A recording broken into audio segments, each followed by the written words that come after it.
Hello, and welcome to the first episode of Cozy Commander. You can tell this is our first episode because 1, I didn't get anyone's opening hands, and 2, I was far from consistent with the framing, as you can see. That being said, we have an excellent game to showcase our players today. I am running Zevlor, Elturel Exile.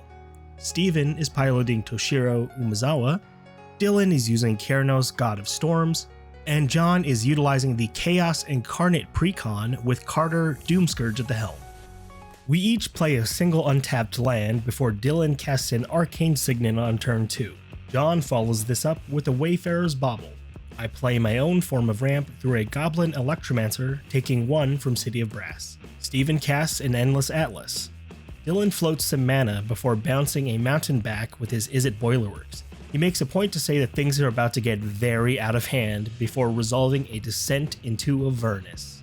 John plays a Foreboding Ruins, revealing a swamp before casting Thermo Alchemist. I play a tapped Myriad Landscape before casting a Thought Vessel. I'm a dirty cheater and forget to take the damage from City of Brass. I add more insult, injury, and attack Dylan for 2. Seeing that things are about to escalate quickly, Steven plays another swamp and passes without casting his commander. The descent into Avernus begins as we each take 2 damage and get 2 treasure tokens. John and I are late to resolve this trigger, but we correct in the following turn. Dylan then casts Thematic Compass as well as his commander, Keranos, God of Storms. John plays a Wharton Power Stone and passes. I attack Dylan with my Goblin Electromancer. I then cast Rhystic Study, this time remembering to take damage from City of Brass. Steven plays a Jet Medallion while I crudely misinterpret his take on Lower G God. Orgy God? Did you say Orgy God? Zeus just comes out of nowhere. Did somebody say orgy? John and I properly adjust our life from Descent into Avernus as we all make 4 treasures on Dylan's upkeep. Dylan casts a Bothersome Quasit and plays with my emotions when deciding whether or not to let me draw off Rhystic Study. I can draw one? I paid the one. No, I'm not gonna pay it. Whee! I mean, yeah, I will. I'm sorry. Sorry, Jimmy. He then plays a Well of Ideas and passes on the Rhystic Tax anyway. John finally cracks his Wayfarer's Bauble on his main phase before casting Kardur, Doomscourge. I use 2 treasures to crack my Myriad Landscape at the end of John's turn. I play Pyromancer's Goggles before hitting Steven for 2 as he draws a card off of Endless Atlas. In my second main phase, I sacrifice my remaining treasures to cast Metallurgic Summonings.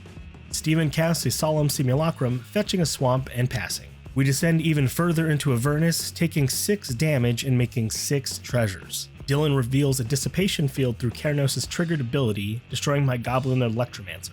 Dylan then casts a Farsight Mask, using Bothersome Quasit's ability to goad Steven's Sad Robot. Dylan then casts a Teferi's Ageless Insight, which I immediately counter with a Swan Song. Not before Dylan goads John's commander Kardur. Finally, Dylan casts a thematically appropriate Thunderstaff, but misses one of the Quasit's goading triggers. John casts a Fiery Confluence, choosing to destroy Pyromancer's Goggles, Steven's Endless Atlas, and Dylan's Farsight Mask. Lastly, John taps his Thermo Alchemist, dealing 1 to each of his opponents. John attacks Steven while I admire Dylan's Nightmarish Swan token, unblocked because of Dylan's Bothersome Quasit. I get distracted by the eerie-looking cat on Bothersome Quasit before casting Solve the Equation. Don't at me, I proxied this because it was coming in the mail after we started recording. Searching for and casting Decree of Pain, drawing a card for each creature destroyed. Steven also draws a card from Solemn Simulacrum. Steven sacrifices his treasure tokens to cast Exsanguinate for 15, netting himself 45 life. The hits keep on coming as Dylan's Descent into Avernus deals a whopping 8 damage to each of us, dropping the rest of us lowly peasants to single digits while Steven stares down from his throne of 56 life. Dylan searches up a basic land with Thematic Compass before casting one of his favorite cards in the entire world, Lightning Storm. For those unaware of Lightning Storm, it is a very unique instant that lets each player discard any number of lands from their hand before the spell resolves to charge up the storm, as well as what or who Lightning Storm will eventually strike. Dylan declares Steven as the initial target. Let's kill Steven. I'm trying to. We then go around the table several times, with Dylan discarding 2 mountains and 2 islands. John discards a single swamp, and I discard a mountain, island, swamp, underground river, and a mana confluence. By the time the spell resolves, Dylan spends 3 whole mana and Steven takes a whopping 23 damage. John follows up this maelstrom of a turn by drawing and playing a land. John then casts Wildfire Devils, randomly choosing himself and recasting Fiery Confluence. He chooses to go ahead and deal 3 damage to each of his opponents, knocking Dylan and I out of the game.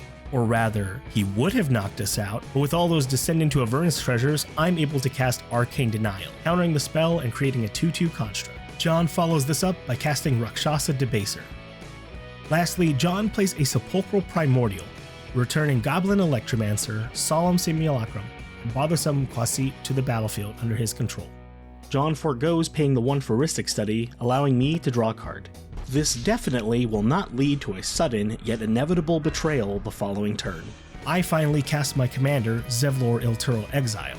Knowing that Steven could drain us all out on his turn and fearing the imminent death from Descent into Avernus, I activate Zevlor's ability. I then cast Cruel Ultimatum, targeting Steven. Because of Zevlor's ability, I target each of my opponents. They each lose 5, I gain 15, and both Dylan and John die from the ultimatum. With John dying, I regain control of my Goblin Electromancer. At this point, Steven should regain control of his Solemn Simulacrum, but I once again miss this in the heat of the moment, and add to my list of villainy by attacking Steven with my 2/2 construct. On turn 8 of this rapid-fire game, Steven recasts his commander, Toshiro Umezawa, followed by casting Dark Ritual. He uses the remainder of his mana to cast Necromantic Summons. Because the summons destroyed 3 of my creatures, Steven puts 3 death triggers on the stack with Toshiro's ability. He uses one of these triggers to recast Dark Ritual, he uses 2 of that mana to recast Succumb to Temptation, drawing 2 and losing 2. With his last trigger, Steven recasts Moonlight Bargain from his graveyard.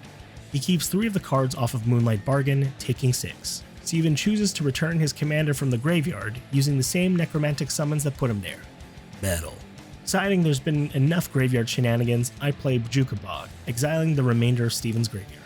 I then cast Palaka Predation, having Steven discard Promise of Power, making a 3/3 construct through Metallurgic Summons. Already missing the plethora of treasures from Descent into Avernus, I play a Talisman of Dominance. Steven casts Stratus Scythe, which I immediately counterspell, taking 1 from Talisman of Dominance and making a 2/2 construct. Steven then casts Beacon of Unrest, returning Stratus Scythe, imprinting a swamp. Feels bad. I cast Gamble, looking for just about anything to end this game one way or the other. I randomly discard Archmage Emeritus. I then cast Thousand Year Storm, followed by Snap, copying it and returning Toshiro Umezawa and one of my 2/2s, but more importantly, untapping 4 lands. I cast Peek with 2 copies, triple seeing Steven's hand into the multiverse. Lastly, I spend the remainder of my mana to cast You Find Some Prisoners with 3 additional copies. For 2 of the copies, I choose to destroy Steven's Mana Rocks. The remaining 2 exile the top 3 cards of Steven's library twice, with me choosing Torment of Hailfire and Diabolic Tutor to be cast hopefully on my next turn. Steven untaps, recasts Toshiro Umezawa, and passes. At the beginning of my turn, I cast Slip Out the Back, phasing out Steven's commander to stop Toshiro from meddling with my fiendish schemes. Steven casts Victim of Night in response on one of my tokens with a Never Say Die attitude. At last, I use all of my mana to cast Steven's Torment of Hailfire, copying it once thanks to Thousand Year Storm, ending the Spellslinger Showdown. Time for the Cozy Commander recap. John's power was somewhat limited due to his deck being a precon, but he got to see a couple spicy reanimation cards towards the end, and I'm excited to see what he does with it. Dylan's Keranos deck is an absolute nightmare to play against in the best way possible. He uses a ton of goat effects as well as propaganda effects to cause his opponents to destroy one another before burning us out with Angel's Trumpet or Dingus Staff. Steven's newly built Toshiro Umezawa deck has a ton of potential and looked like a blast to pilot. I'm always amazed to see the different ways to have a Spellslinger deck, and I can see myself building this one soon enough. My Zevlor deck was actually inspired by Benjamin Nichols' article Winning in the Most Epic Way as part of his Achievement Unlocked series.